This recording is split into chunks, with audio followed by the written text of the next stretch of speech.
Welcome to episode 30,411 of the RECRAP. If you feel like you're missing a lot in between, like the number from the last RECRAP and this one, you just are. You have to subscribe to the YouTube channel and subscribe to the podcast through, your however you get your audio only podcasts. You need a Hulu subscription for this, I think, and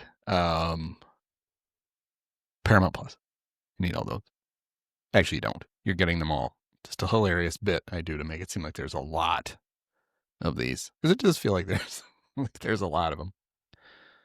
Anyway, it's the post game for a very exciting Bears 24-20 win over the New York Football Giants. Chris Berman reference. Yeah, another one of those games where you were probably pissed for 3 quarters, and then all of a sudden they pulled it out, pulled it out of the fire. Little different this week. Don't necessarily have a company sponsoring the RECRAP. Instead, what we have is this 30 Rock reference sponsoring it instead. I don't know how I pulled it off, but I did. Hey, what happened to my poster of the Montreal Alouettes? It's signed by Marc Trestman. Oh, it's tacky, Danny. Yes, brought to you by 30 Rock reference to Marc Trestman. Why not? But I'd be a bad entrepreneur if I didn't tell you that it also is sponsored by my book. There it is. Look at that. Oh, it's got a sticky note sticking out of it because I found another typo. Don't worry. It doesn't go on sale till Friday, so lots of time to fix it. It's called The Immortals, the 2016 Chicago Cubs who made professional sports the longest wait, worth every minute.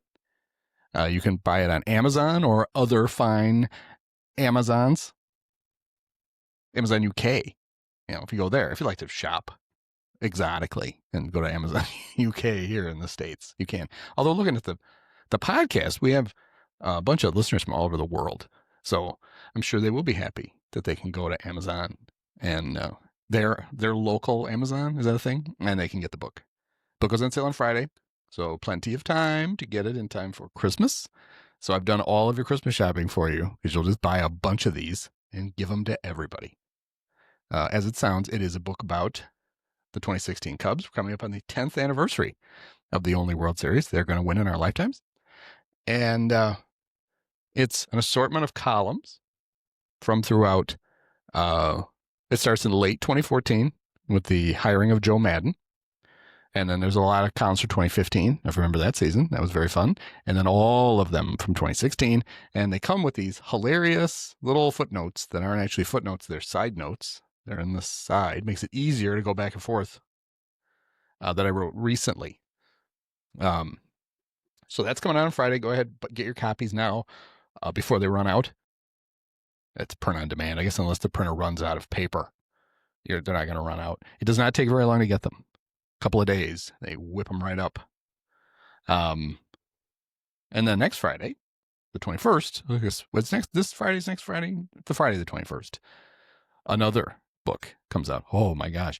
You would have thought I could have timed them to come out together. I will tell you that the strategy was to have one come out and then sell millions of copies for a week. And then people are like, I wish there was another. And then there is. That book I don't have yet. I'll have it on Tuesday. That book is called Great Until It Wasn't, The Highs and Lows of the 2003-2004 Cubs. And similar columns from 2003, 2004.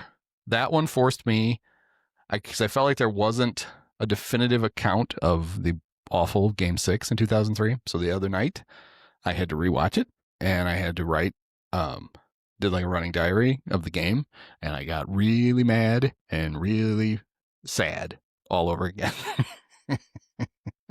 So that's coming up. We'll talk about that. Subscribe to the newsletter, pointlessexercise.com. Tomorrow's going to be free, a free edition of the newsletter. And it's going to have a column about how Jed is getting his plan for 2027 completely wrong. Go figure. But then there's an excerpt from the Immortals. Not only you get to read it, but there's a you can download a little PDF of just that section of the book, and you can see what it's going to look like and how the side notes are going to work. So sign up for the newsletter too. Anyway, that's not what we're here to talk about. We're here to talk about the Bears, their exciting win, which felt like it was going to be a game they lost simply because Bear receivers just decided not to catch the ball today. I even had the headline ready. It was going to be, what was it? Bears drop Giants. That doesn't make any sense. It was going to have drop in it anyway because of Olamide Zaccheus dropped 4 passes. Oh, it's just terrible. DeAndre Swift dropped at least one. The one that on the 4th down where Caleb threw it 140 miles an hour at him, I don't think that really was a drop. And Rome had a bad one. That was going to be a nice play. That was on the final drive. It ended up working out fine because the Bears ran more time. But it's one of those where like, ooh, you're too far in front of him. He got both hands on it. You're supposed to catch those if you get both hands on it. That's like when I played receiver in high school. This gets to high school football stuff. But we had a saying which made no sense. It was, if you can get one hand on it, you can get 2 hands on it. If you can get 2 hands on it, you can catch it. So in other words, any ball you could touch, you were supposed to be able to catch, which we know is not true. But we also threw the ball about 6 times a game. So maybe that's why our coaching staff didn't have a firm grasp of what was catchable and what wasn't. So a lot is going to be made of the decision that Brian Daboll made. I got to tell you, it's not a lot of confidence in a coach who wears a headset over his hood. It's odd. His is only it's like part of it. I know he's bald. His head was getting cold. It was cold today. Get a hat. Get one of the little stocking caps with a beanie on it. But for at least part of the game, he had the ear part. The headset only had a ear cup on one side, like he's driving a big rig, and so he had that side, and then the hood was mostly not. It was over that, not under it, so that he wasn't muffling it. But then on the side where there's just like the little bar that sticks it to the side of his head, that was tucked for a while under the hood. It does not engender a lot of confidence when you look over there, and that's what your coach looks like. He doesn't have the floose, like, kind of just vacant, drooling stare. But I mean, you look at Ben Johnson. He's in control over there, right? It's cold as hell. He doesn't care. Sweatshirt, no hood. Don't need a hood. What are you?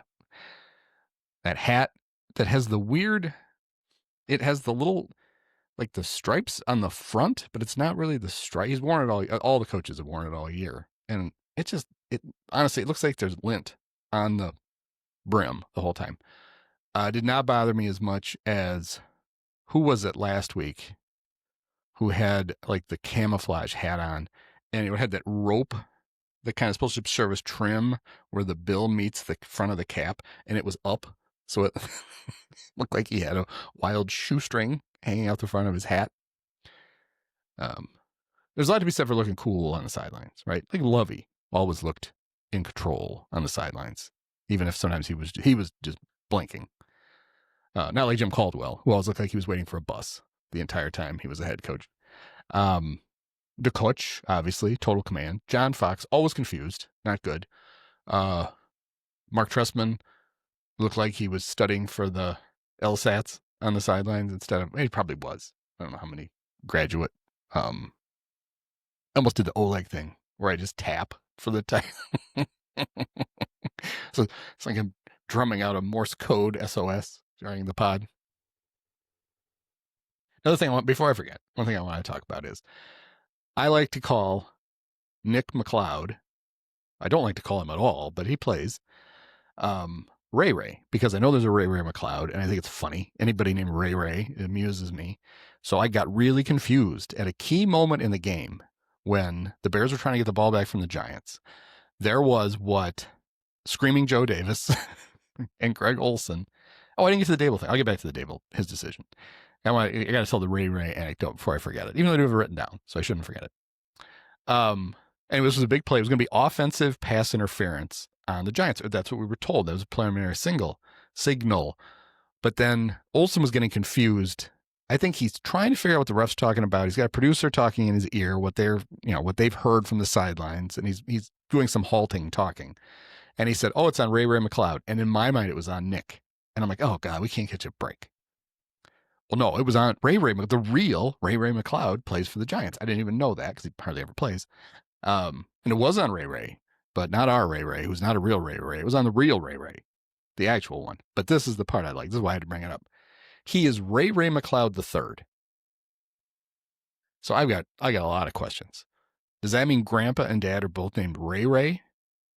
Because what I think it probably is that Grandpa is Ray, Dad is Ray Ray, and this should be Ray Ray Ray. It's not as bad as the New Orleans. I don't know if he still plays for the Pelicans, but he used to play for the Pelicans. Trey Walker III, Kenneth Walker III, who goes by Trey Walker III, and he's not because his dad and grandpa are not named Trey, so he's either Trey Walker.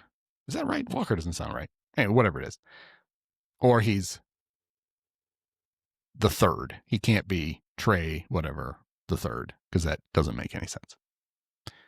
So don't believe that. Okay, so the thing I want to talk about on the decision was when the Giants had 4th and goal at the 1 and had been ramming the ball up the Bears' ass for the entire day. But they were up by 7, and Daboll decided to kick the field goal to make it 10. I completely understood that, right? The way that the Giants were scoring on the Bears, it just felt like the only way the Bears could get back in the game would be if they could somehow pull off a miraculous 4th down stop and only be 1 score down. Otherwise, they were going to score. The Giants were going to score again. The Giants were always going to stay 2 scores ahead of them. So he kicked it. Well, then there was a penalty on the Bears, and they made field goal. And so Olsen, who wanted Daboll to go for it in the first place, I know he's got his analytics, and I'm sure this is right, that teams who go for it inside the 2 on 4th down are still more likely to score the next points than, if they don't get it, are still more likely to score the next points than the team that stopped them, because you're screwed. You get the ball at the 1 yard line or whatever. Well, then I don't think moving it up a half yard should really have changed the decision. If you weren't going to go for it on 4th and 1, you were going to go on 4th and a foot and a half. And now, of course, because the Bears came back and won, it makes it wrong. But I don't think it made it wrong.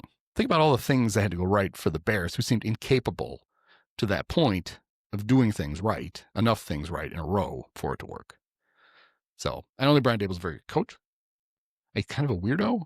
I was surprised when Jackson Dart was not in the game, that they showed the sidelines and Daboll was still there. I just assumed that because a couple of weeks ago, Dart got a concussion, and Daboll went in the blue tent to basically tell the doctor, he doesn't have a concussion, I need him to play, which is great. This is what you want, safety first. I just assumed he would be with him wherever it was. Or I thought maybe Jackson just had to go poop and he would be back in a minute. But he wasn't. He had gotten his brain scrambled on the fumble, which is really the play that got the Bears back in the game. Because the Giants were going to score. They were going to go by 3 scores, and the Bears were screwed. Bears got the ball back, went down. That's where they kicked the field goal, which kept them in it. But then they eventually scored all the points they actually needed. So that was good. I was very disoriented by the first half of the game, which included the Fox broadcasters, Joe Davis and Greg Olsen, who might be their best team, all in all. Not to besmirch the great Tom Brady, who is dull as dishwater. But these guys, this is a good broadcast, and they were saying a lot of nice things about the Bears and about Caleb, which in Chicago is not allowed. Right? People are still bitching about him. Sometimes apparently ran a cover for Today where misanthrope Jason Leisure was like, Caleb's the 5th best quarterback out of his own draft class and blah, blah, blah. It's like, fuck, just why are we still litigating this? I don't understand it. This is, he's good. Maybe he'll never be great. I think he probably will be. But he's really good. And it's the best quarterbacking we've had in maybe forever. Certainly since, Jay had flashes, but they were just flashes. He's really good. Just why are we still worried about it and bitching about it? I don't get it. But I guess that's just the thing. Bears special teams were not special. Again, they had some challenges. Oh, Cairo made all his kicks. Torrey Taylor, I mean, he's got a very impressive leg, but the one thing he seems to be really good at is no matter where he is on the field, he can kick that ball in the end zone.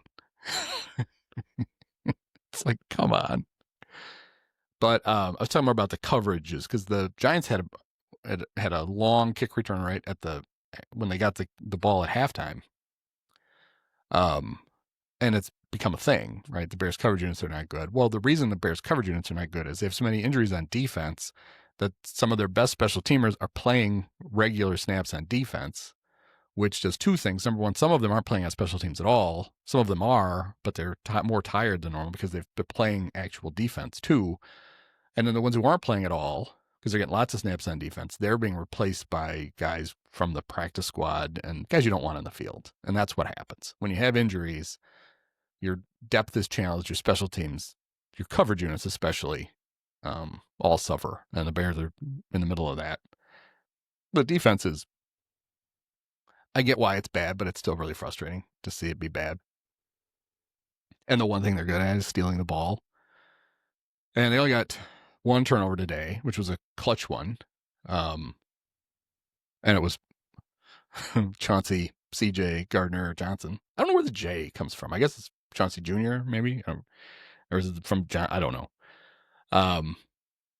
Who had a forced fumble. He had 2 sacks. He had a sack last week. So his 3 sacks. This is a guy that signed a week on whatever last Tuesday was. The Tuesday before the Bengals game. Practiced, didn't practice till that Wednesday. He is now 3rd on the Bears in sacks. And he's the nickelback. Yeah. He is behind Montez Sweat, who now has 5. And Jervon Dexter Sr., who has 3.5. I'm not a big fan of putting the senior on your uniform. I know Steve Smith started that, the Carolina Panthers, Steve Smith, not the one who played at Michigan State and played basketball. I don't even think you should have junior on, unless your dad is also on the team, and that's who we're differentiating it from. Kind of like back when the Bears had Todd Johnson and Tank Johnson, who were not brothers, I don't think. But instead of just putting Johnson on both or T Johnson on both, wrote their names out. Although Tank was a nickname. So they were actually putting a nickname and then a name on the back of it. I don't understand it. There's a number on the uniform. We don't need the first initial. We don't need a junior or a senior. Just a last name will suffice. But that's what we get. But yeah, Chauncey has been really good for the Bears. And it was like 4 recaps ago, I'd seen he'd been released. And I was like, don't get him because everybody hates him, even his own teammates. He's got a shelf life. So maybe he can, hang in for a while before he makes everybody mad. He hasn't gotten a fight yet, either with another player or his own teammates, but it's coming, I'm sure. When you talk about Jackson Dart's haircut, because I don't know, it's not geometrically possible, whatever that thing is. And they even have like the Fox has the art where they have nobody draws it. They use a Photoshop filter or something to make it look like a cartoon. But it looks especially ridiculous when they do that. I want to call him Veghead, just like Rick Vaughn went at the beginning when he shows up at spring training and won't tell Roger Dorn what his name is. Jake comes over and goes, "You got a name?" And he said, "What do you want?" Because Dorn, I called him Veghead. He's like, "What do you want to be called, Veghead?" And you better tell me my name. That's kind of the same haircut that Jackson has. He had a good game. 19 of 29, 242 yards. He ran for 66 yards on 11 carries and 2 touchdowns. And I was really looking forward to if the Giants had won, Bear fans complaining that Jackson Dart's better than Caleb. It's fucking, he's not. Just stop it. I'm sure somebody else still talk about it. Bear fans are the dumbest. And we're the dumbest, and we have the dumbest media, and so we get a lot of this stuff. Caleb, 20 to 36, 220 yards, one touchdown, no interceptions. He ran 8 times for 63 yards. And he ran for a touchdown, the game-winning touchdown, which is not something that Jackson Art did. It was good to see Rome have a nice game, and mostly I just felt good for his dad, who complains on social media when the Bears don't throw the ball to Rome on every play. It's like, your son's a grown man. Nobody cares what you think about anything. We love Rome. He's a very good player. 6 of 86 for 14 yards and a touchdown. DJ Moore didn't have a catch. He is tough as shit, that guy. I mean, he is beat to death, and he's still, like, they cannot keep him out of the game. Well, DJ broke both of his hips. He's questionable to return. Oh, he's already on the field. I don't understand all the stuff about, they should trade DJ. They have Luther Burden III. They don't need DJ. They need everybody they can get, especially if Olamide Zaccheus is going to just drop everything, and that doesn't help at all. Cole Kmet had great block on the touchdown run and another great block when he played fullback, because I think maybe he ought to just be the fullback. And then Colston Loveland can get more targets, as he's good. Luther had some nice plays. He had a big catch on the last drive and did his little thing where he like stood in front of 2 defenders and just kind of like chopped his feet, waited for one of them to try to tackle him, and then he pulled forward and carried him for a while. There's a lot of playmakers on this team, which is very odd for us because Bears typically didn't have any. DeAndre Swift was back this week, 13 carries for 80 yards, and he caught 5 passes for 18 yards. He should have been 6 for about 40 on that 4th and 4. That ball hit him right in the hands and he dropped it. If he catches it and he turns upfield, it's easily as a first down, and he has a nice pickup there. Caleb did not get sacked. He did get sacked once, but they called pass interference or defensive holding, I think. And he had to do the Giants. So the defense does not stop the run very well, and it didn't. The Bears ran for 170 yards. But they really have a great defensive line. It's the linebackers are not that good and they're hurt, and the secondary guys are not that good and they're hurt. So teams have been like, they're one of those teams where you're going to run the ball for a lot of yards, but you're going to have a lot of 2 and 3 yard runs, and all of a sudden you're going to have a 20 or a 30. And that's kind of what the Bears did to them. They have a really good pass rush. Brian Burns leads the NFL in sacks with 11. So they didn't have any. Bears had 4. So Bears defense. The Bears have better pass rush, even though they very rarely actually ever get to the quarterback. Tyron Tracy ran 14 times for 71 yards. I think he ran 13 times for 4 yards, and then once for no, it was Devin Singletary that had the huge gain. That was on a swing pass, right? Where a 4th down, Noah Sewell has him dead to rights. He's going to make the tackle.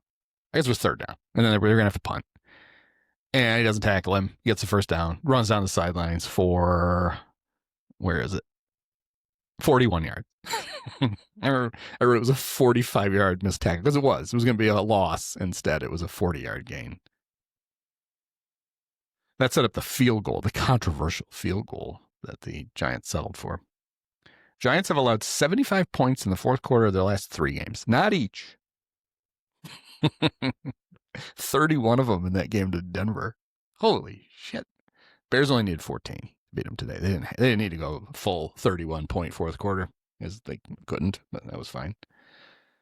Russell Wilson came in. He played great, I thought. 3 for 7 for 45 yards. It was weird on the final drive. He did the smart veteran thing on the first play. He drops back. There's nobody there. He has a tight end in the flat that he can check the ball down to. But although I guess the Bears, I guess you throw it because they're going to miss the tackle. But tight end's probably only going to get like 3 or 4 yards. He's going to get tackled. The clock's going to run. So Russ throws it away. On 2nd down, he throws the check down to the middle of the field. It's like, you literally just had enough sense not to do that on the play before, and now you're just going to do it, and it wasted a bunch of time.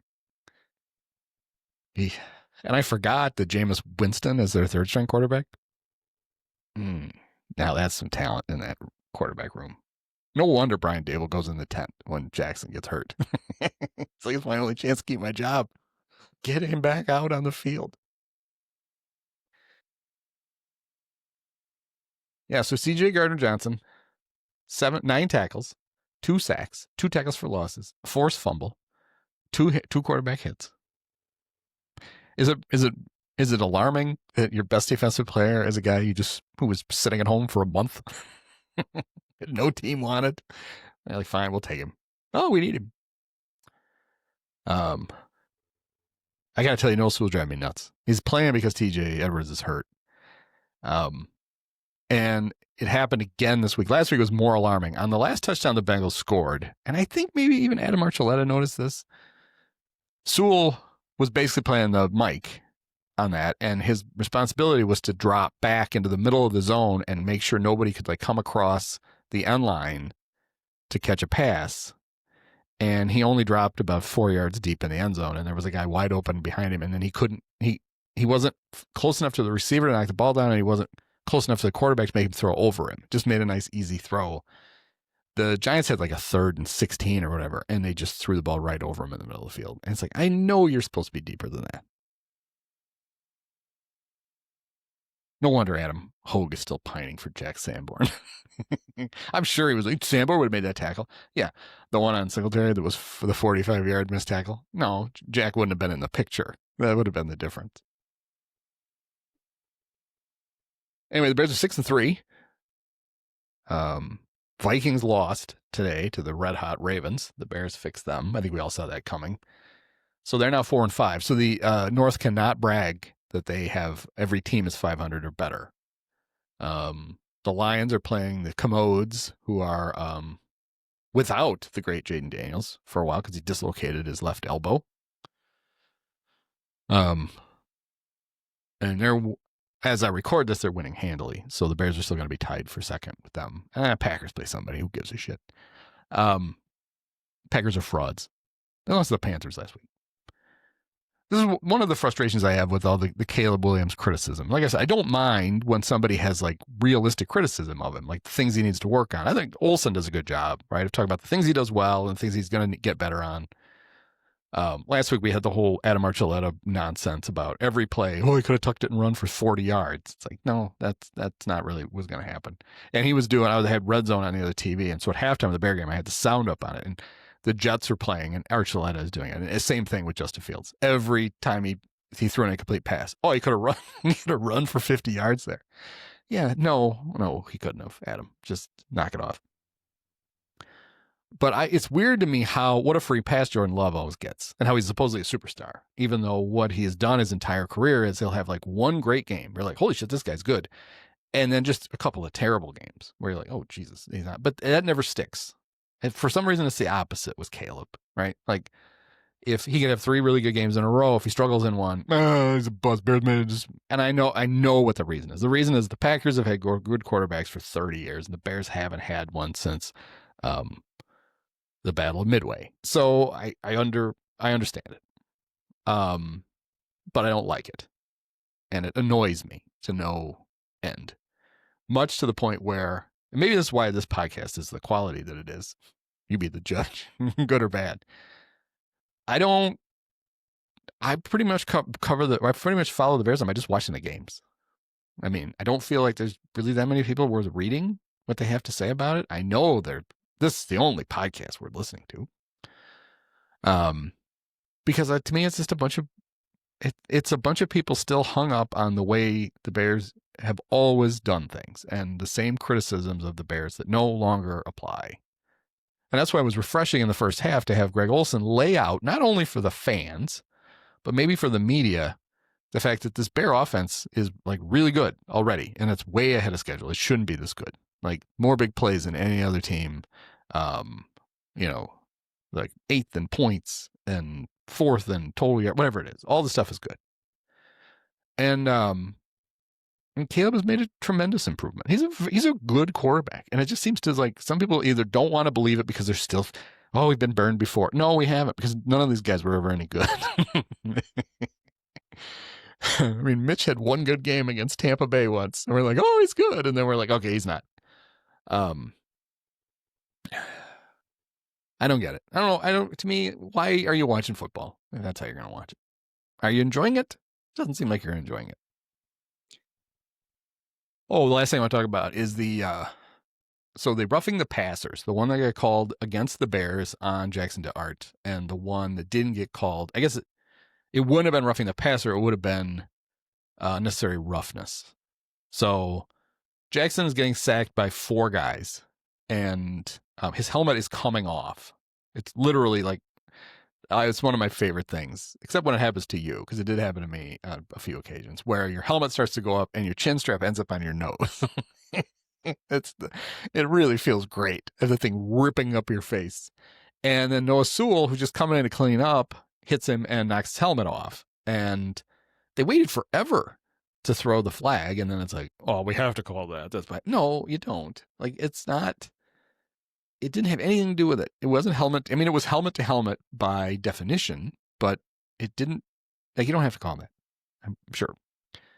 Caleb later in the first half ran and slid, and one of the Giants tried to jump over him and kneed him right in the back of the helmet. I don't care if it's on purpose or not. In fact, one of those things, oh, that's unfortunate. That's like one of those, oh, we had to call it. Well, they don't call it. They don't call it Caleb getting kneed in the helmet after he's already down. I don't get it. I thought the worst penalty call in the entire game was one called on Grady. What's Grady's name? Grady Jackson. Jarrett. Grady Jackson. That was from Sanford's son, right? Was that Grady's last name? And Grady Jarrett. So the Giants had 2 penalties in a row. It was 1st and 20 from their own 10. And on a run play, they gained pretty good yards, but still was going to leave him with it was like 6 or 7 yards. It was going to leave him with 2nd and 14, something like that. But deep in their own end, they called defensive holding on Grady Jarrett. And typically when they call that, what that means is somebody in the interior line is grabbing a offensive lineman to keep him from getting past him to block somebody. So basically to keep him like a defensive tackle will do it, try to keep a guy from getting out and blocking the linebacker so that the linebacker come up and make a tackle. That's not what was happening to Grady. Grady was being double teamed and was falling down. And he was out of the play and he had no impact on the play, and he wasn't taking out a giant defender or an offensive lineman who was going to then not be able to go block somebody. It was just a completely unnecessary call. In fact, the Bears were getting no advantage from it, and he just shouldn't call it.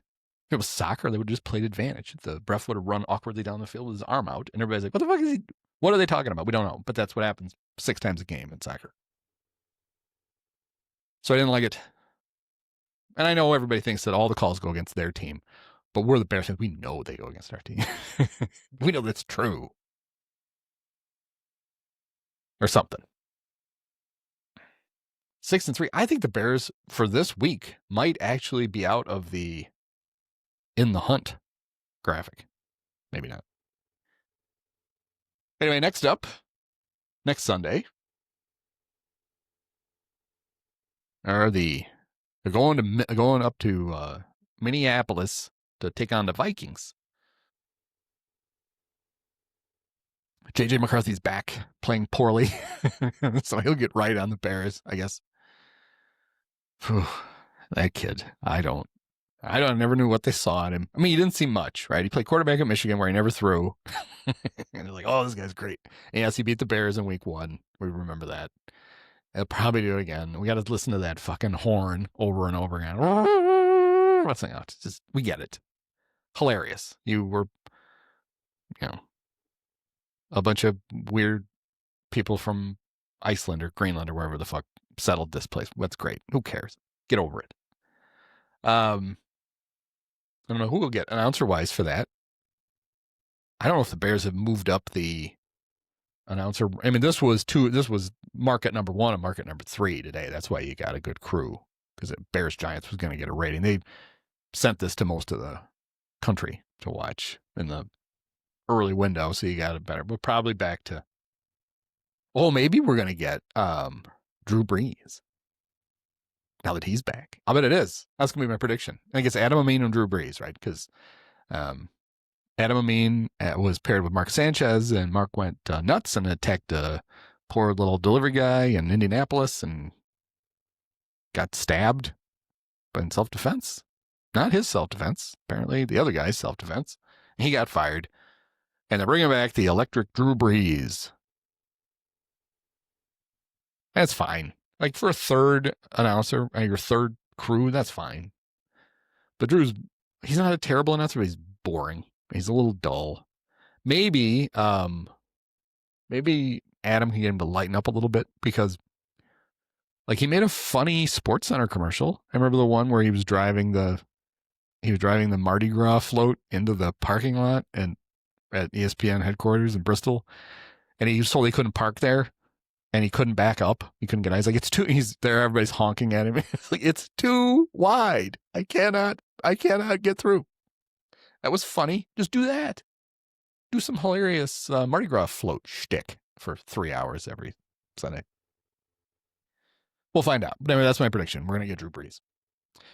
So there you go. Bears win again, 6-3. They've won 6 out of 7. If you go back, I noticed at least Menaker just did this. If you go back to the last game of last season, they've won 7 out of 10. They're red hot. The schedule does get tougher now. Vikings on the road. You should have beat them at home, but you didn't. It's going to be tougher to beat them there. Home against the Steelers. We get the whole Aaron Rodgers, I own you bullshit. Fuck him. At the Eagles on Black Friday. I'm not looking forward to that. Might want to black out for Black Friday. Then at the Packers. Browns at home. When was the last time I played the Browns at home? I feel like it had to be the James Allen Hail Mary game. It feels like Bears go to Cleveland all the time. Ugh. Then they finish up Packers, Niners, Lions. Oh, glad we got to 6 wins. It's going to be tough to get beyond 7 or 8, but who cares? They're much improved. They're actually fun to watch, even though it was pretty agonizing. But then the fourth quarter was fun. And it was fun to be nervous at the end of a game because it really actually mattered. And you thought they might. Sometimes it'd be in big games and it'd be the end. And you're just like, you're not even nervous because you're like, well, they're not. They're going to fuck this up. So why am I nervous? But now there's a chance. And today, and several times this year, they've actually come through. Caleb, it's his 5th fourth quarter comeback this year. But now we still get to hear all the crap about how, well, they picked the wrong guy and they did it wrong and whatever. Shut up. If you don't enjoy it, I can't help you. I really can't. I don't know why you watch then. Go do something else with your Sunday. Why are you bothering? All right. That'll do it. Before next time, you can order some books. That'll be nice. Give them to people you like. And people you don't like, give them to. Why not? All right. Thanks, everybody. Go Bears. Many of us have herpes. Post-game show is brought to you by Christ, I can't find it. The hell with it. It's fitting. It's got to be done with one of the best games of all time. Just unbelievable. I mean, got to congratulate the Dolan family. Thank you. Sir. Sean, my podcast co-host Andy, you were his favorite player growing up. Oh, thank you so much. Awesome.